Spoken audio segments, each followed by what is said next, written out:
Hello students, ये आपका part 7 video इस चैप्टर का। पार्ट 7 वीडियो में प्रश्नावली 7.2 पे और क्वेश्चन नंबर है 6। कह रहा है ए बी सी एक समद्विबाहु त्रिभुज है। ए बी सी एक समद्विबाहु त्रिभुज है जिसमें ए बी ए सी के इक्वल है। यह ए बी ए सी के इक्वल है। कह रहा है भुजा बी ए बिंदु डी तक इस प्रकार बढ़ाई गई है कि ए डी जो है ए बी के बराबर है। बी ए को कहाँ तक बढ़ाया गया? डी तक। इस तरह बढ़ाया गया कि ए डी जो है ना आपके इस ए बी के इक्वल है। दर्शाइए कि एंगल बी सी डी एक समकोण है। एंगल बी सी डी यह जो है 90 डिग्री का होगा, यह हमें दिखाना है। चलिए देखते हैं पहले क्या दिया हुआ है और क्या सिद्ध करना है। दिया है त्रिभुज ए बी सी एक समद्विबाहु त्रिभुज है। समद्विबाहु त्रिभुज है। समद्विबाहु त्रिभुज है और जिसमें क्या कह रहा है कि ए बी जो है ना ए सी के इक्वल है। ठीक है। अच्छा, फिर आगे कह रहा है कि भुजा बी ए को बिंदु डी तक इस प्रकार बढ़ाया गया है कि ए डी बराबर है ए बी। ठीक है। तो सिद्ध करना है क्या सिद्ध करना है हमें? तो सिद्ध करना है कि एंगल बी सी डी जो है ना समकोण है, यानी 90 डिग्री का है।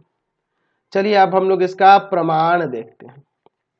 अच्छा, हमारे पास ए बी इक्वल टू ए सी दिया है तथा ए डी इक्वल टू में ए बी दिया है।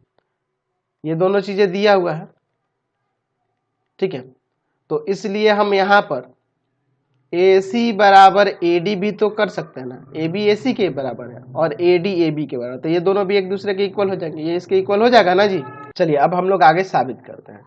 तो हम लोग यहाँ देख रहे हैं, आप देखिए इस फिगर में, यहाँ पे हमारे पास दिया है कि ए बी जो है ना ए सी के बराबर है, दिया है। तो जब ये ए बी ए सी के बराबर है तो यह दोनों कोण बराबर हो जाएंगे ना।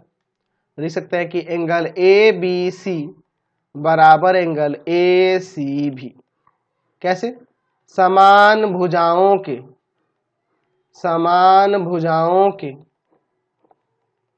सम्मुख कोण बराबर होते हैं। समान भुजाओं के सम्मुख कोण बराबर होते हैं। ठीक है। चलिए इस कारण से हो गया। अच्छा, इसको मैं समीकरण 1 मान लेता हूं। ठीक है। अब देखिए हमारे पास ए सी बराबर ए डी भी है, यहां पर ऊपर दिखाए हैं, साबित किए हैं, ऊपर साबित कर चुके हैं। तो उसके आधार पर यहाँ पे देखिए ए सी जब ए डी के बराबर हो गया तो यह कोण इस कोण के बराबर नहीं हो जाएगा? बिल्कुल हो जाएगा। तो एंगल क्या हो जाएगा? ए डी सी बराबर में एंगल क्या हो जाएगा? ए सी डी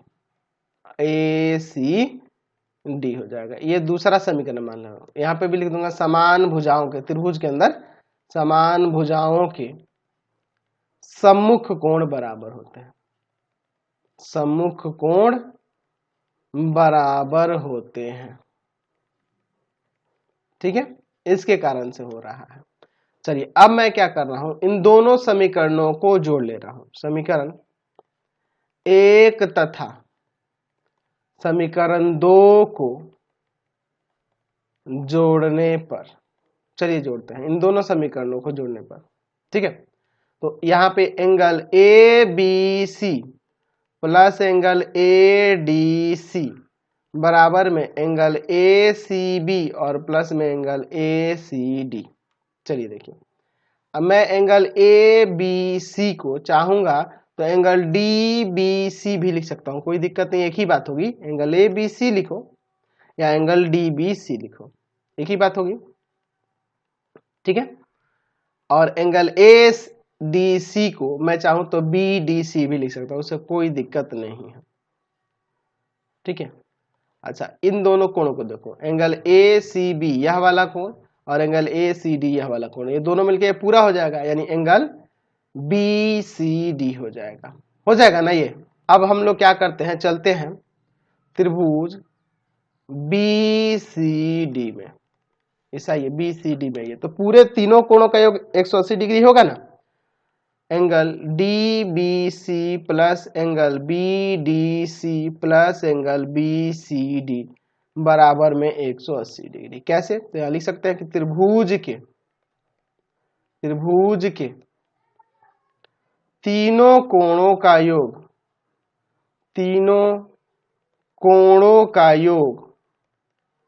180 डिग्री होता है, 180 डिग्री होता है। तो इसलिए मैंने क्या किया, इन तीनों कोणों का योग 180 डिग्री ले लिया। ठीक है, अब देखिए अगर मैं बात करूं डीबीसी और बीडीसी की, ठीक है, तो इन दोनों का योग बीसीडी के बराबर है, तो इन दोनों को हटा के मैं यहाँ पे एंगल बीसीडी ही लिख देता हूँ और बीसीडी को ऐसे ही छोड़ दूंगा, बराबर में 180 डिग्री। ठीक है, ये दोनों को जोड़ेंगे तो 2 एंगल बीसीडी हो जाएगा बराबर में 180 डिग्री। ये जाएगा भाग में 2 तो 90 आ जाएगा ना। तो मैं यही तो दिखाना था कि एंगल बीसीडी जो होगा 90 डिग्री होगा, यही ना हमें प्रमाणित करके दिखाना था, साबित यही करना था। चलते अब नेक्स्ट क्वेश्चन पे। Question number